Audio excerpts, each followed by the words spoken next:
Pollution occurs when pollutants contaminate natural surroundings. Pollutants are waste materials of different forms, such as oils in the ocean or the litter you see on the side of the road. With the development of cities, pollution has been on the rise, and there are so many different types of pollution. But in this video, I like to focus on the harmful, even deadly water pollution. To start, let's head to Miss Dawkins with a water distribution demonstration. I have asked Miss Dawkins, a science teacher at East Garner Middle School, to set up a demonstration for us to enhance our understanding of potable water.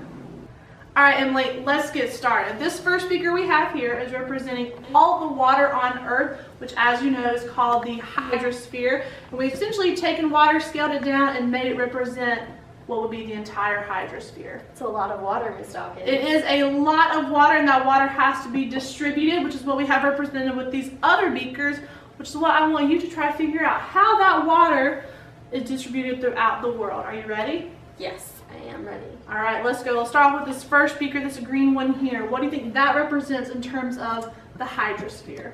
Well, I know that ocean takes up a lot of hydrosphere, and that's going to be my answer, oceans. Oceans, so you're absolutely right. Salt water takes about 97% of the entire hydrosphere, which is almost 100%, which, as you can see by our beakers, they are pretty close. So, wow. Excellent job. Now, a little bit trickier. What do you think about this blue beaker? Significantly less amounts of water. What do you think?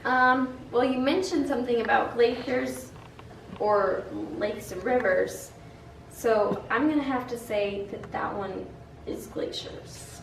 I wish I could say that you were right, but unfortunately this blue beaker is representing the amount of available fresh water we have, which is our lakes, our rivers, our streams, our ponds.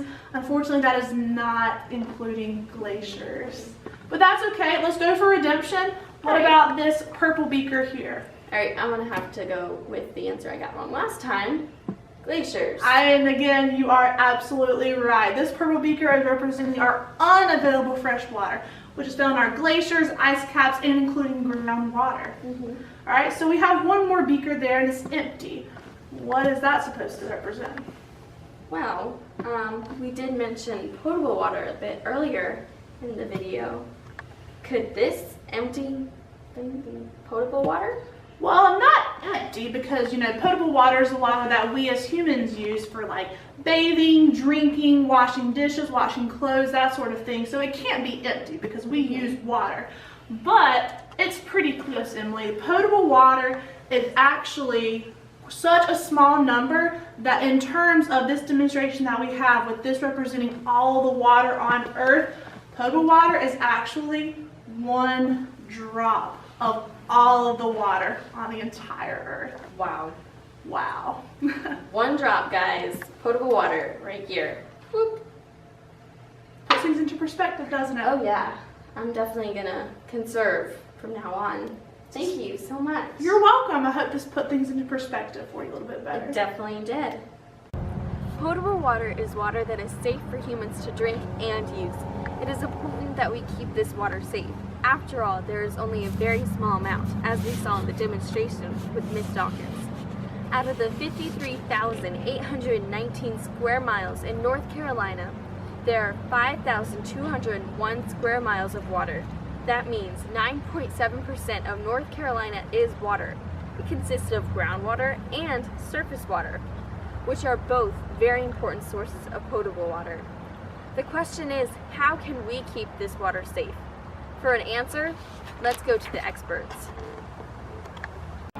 Clean Jordan Lake is a non-profit organization dedicated to restoring the natural habitat, beautifying the shoreline, and protecting water quality by removal of trash and litter at Jordan Lake and other lakes in the area. Today, we are right in with the action at the New Hope Waterfowl Impoundment Cleanup, and it is my privilege to speak with the president of Clean Jordan Lake, Dr. Vigiano. What are some daily habits people can adopt to improve the health of Jordan Lake and the environment in general?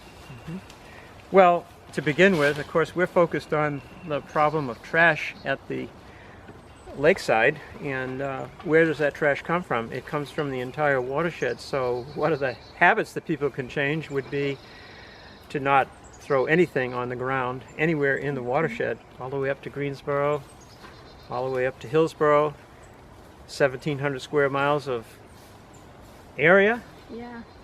800,000 people in their daily habits we have to think about. So anything on a playground that's left there will end up here. We find routinely all kinds of sports equipment, basketballs, softballs, soccer balls. They all come from playgrounds. They do not come from the lake. We can also think about the people who use the lake for recreation. These are the folks that are leaving behind things as ugly as diapers are left behind. And fishing line. It's a very simple thing to do, to take fishing line that breaks off and bring it home with you, or in some cases there are recycle boxes for it. Not to leave it on the shoreline to be ingested by an animal, or to be wrapped around the legs of a great blue heron, which we've seen many times. Not very good for the environment. No. I mean, hate these are just common sense things, really. So what does all this litter go to show about society in general? Well, litter has been a problem for decades. The Keep America Beautiful program decades ago had a wonderful ad, a campaign for litter prevention, a public awareness thing.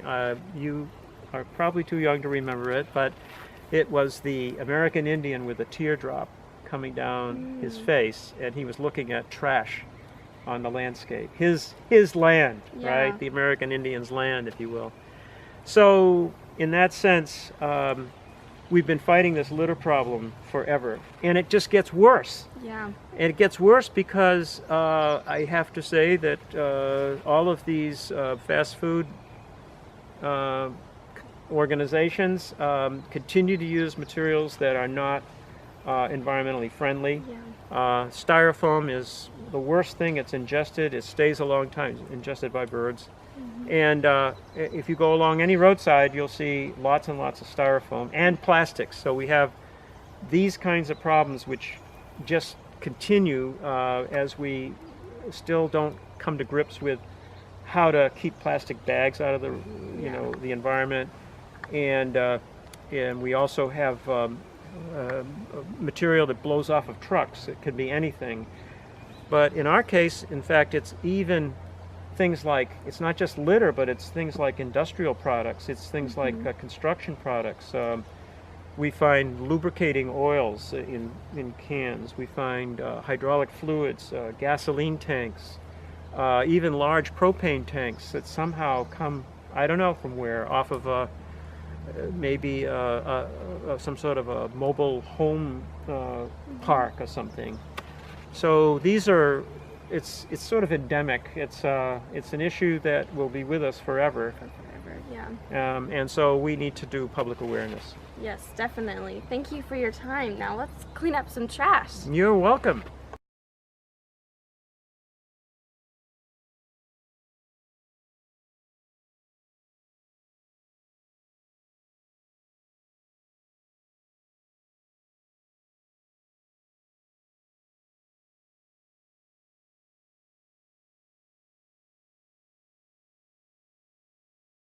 So what is the most interesting piece of trash you have ever found? Everybody asks me that question. I never come up with the same answer twice.